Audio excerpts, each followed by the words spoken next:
Ano yung pwede mong advice sa mga bagong magkakalapate or bagong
ibon?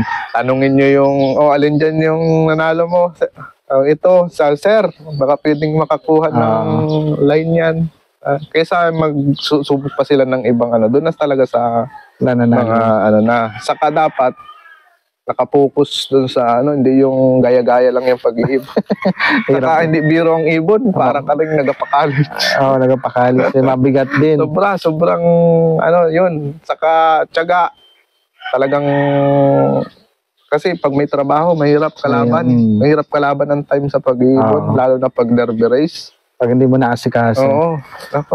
Isang number one enemy niyang pag-iibon yung oras. Kailangan talaga may oras ka dyan. Kailangan may saktong oras. Oo. Talagang, kasi hindi mo alam kung paano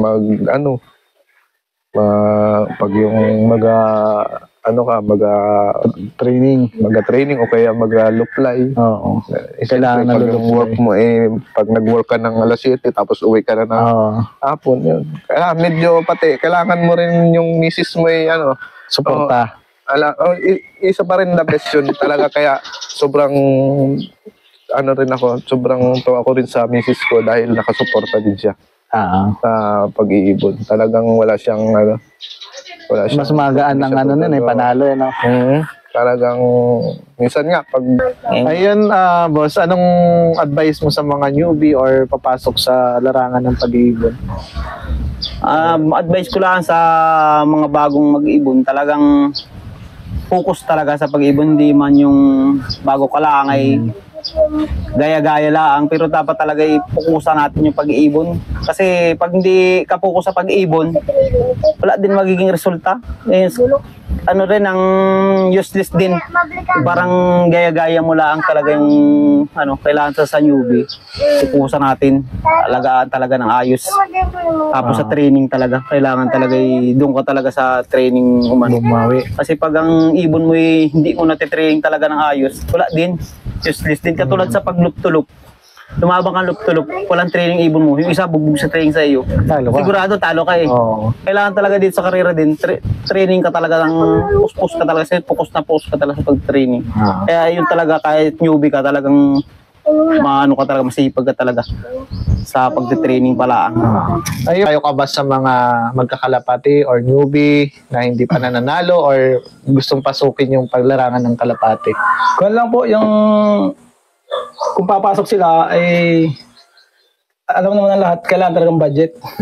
Oo, kasi mabigat talaga. Ayos na look, tapos yung medyo kilala mo na yung linyada na nagpapanalo yung ibon. Ibig sabihin, kukuha sa bloodline. Ba't yun sa'yo, parang tsamba lang ba yun? Or... Tsamba lang siguro. Tsamba lang nakuha mo na magaling talaga. Inabot lang swerte. Swerte. Pero yun, sir, ano yung mabibigay mong tips sa mga newbie or katulad mong bata pa sa paglalangan ng pag-iibon? Anong idea o tips na pwede mo ibigay? Wag lang sumuko. Hindi porket natatalo ka sa una, susuko ka na. Ganon din naman po kami dati, laging talunan. Tapos itong bandang pa, medyo nakakapisto na dapat tuloy-tuloy lang.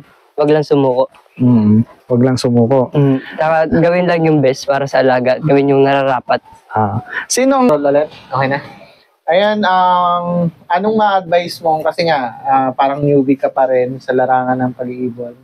Anong pwede mong i-advise sa mga newbie or papasok sa pagkakalapate? Yung syempre yung breeder dapat.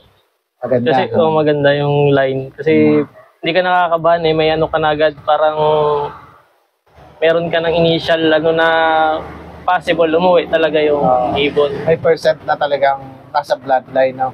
Oo, sa bloodline. Nasa history naman. Tapos, huwag agad magtatapon ng mga breeder kasi pwedeng mga third hanggang fifth clutch. Wala pang result. Pero pag tumagal na, meron na.